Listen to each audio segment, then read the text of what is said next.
So when you do have access to that natural sunlight, do ensure that you expose as much of your skin as possible to at least a good 20 or 30 minutes daily. And when you've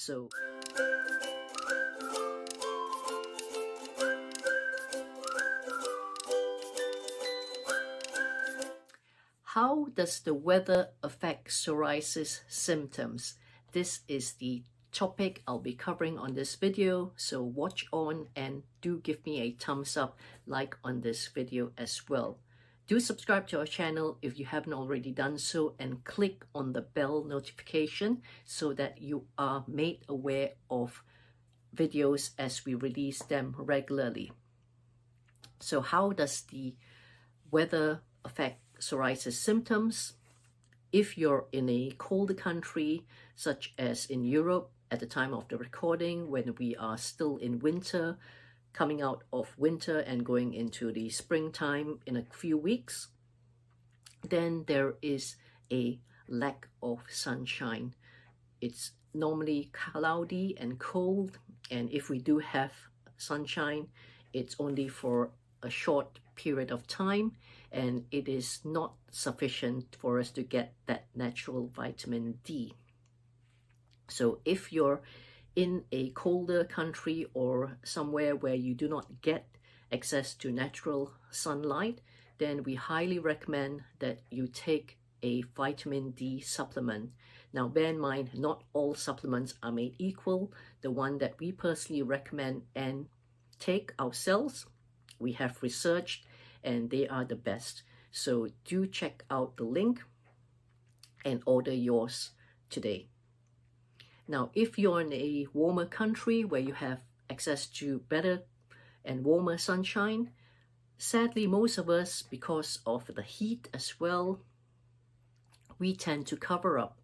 We tend to cover up our skin so that our skin doesn't get burned by the sun. And that is not the way to actually get natural vitamin D when you cover up. So when you do have access to that natural sunlight, do ensure that you expose as much of your skin as possible to at least a good 20 or 30 minutes daily. And when you've been in the sun, you've come back, do not have a shower or do not wash immediately, because that will actually prevent the absorption of vitamin D into the body as well. What else, or how else does the weather affect psoriasis symptoms? When we are in a colder climate, we tend to be more in-house or indoors because we want to keep warm. And that stops us possibly from getting more fresh air, getting exercise, and being a bit more mobile. So when we are more in terms of movement, we're not as active as we should be, then it also affects our health. So bear this in mind as well. This is how another example of how the weather affects psoriasis symptoms. Now, when we are in the colder climates as well, we tend to eat a lot of sort of comfort foods to help us feel better, because it tends to be so depressing and cold outside or even indoors. So be mindful of what you eat as well. This is how, again, the weather can affect psoriasis symptoms, because if you're eating a lot of comfort foods, giving yourself a lot of so-called nice treats, which aren't really nice because it may taste or give you that good feeling for a few moments, think about how the food or the drink, the comfort foods or the drinks that you're having will be affecting your psoriasis and your health in the longer term.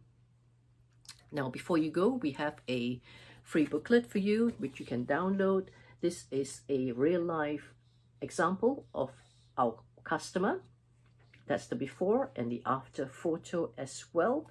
This lady, she was living in a cold climate as well, and she was eating a lot of stews, a lot of meat. And when we helped her change or improve the meals that she was eating and the lifestyle that she was having for over 40 years, then she had the results that she wanted.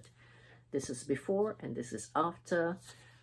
Do download or request for this booklet so that you can learn more how we actually help this lady. So how can the weather help with psoriasis or help or affect your psoriasis symptoms? Be mindful as well when you are in countries which has 4 seasons, for example. Do make the best use of the 4 seasons, and when it comes to summertime, especially when it's warmer, then do take advantage of the natural sunlight to get your vitamin D. However, as I mentioned, in the meantime, we highly recommend that you do get the vitamin D that we personally use and recommend to top up on your vitamin D deficiency as well. Now, if you're someone who has a darker complexion, who's been born with a darker complexion, these are the people who are normally more deficient in vitamin D, so be mindful of that as well. And we would encourage you to have a conversation with us so that we can recommend as well how much vitamin D that you will actually need on a daily basis, especially during the winter and the colder months, the less sunny days or months of the year.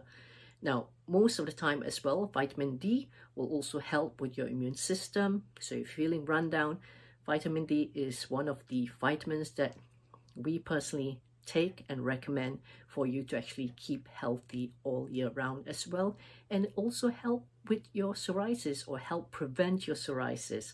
So I hope you found this video useful. Do give me a thumbs up, and also check out the other videos that we have been sharing on skin health, in particular how to prevent or manage your psoriasis.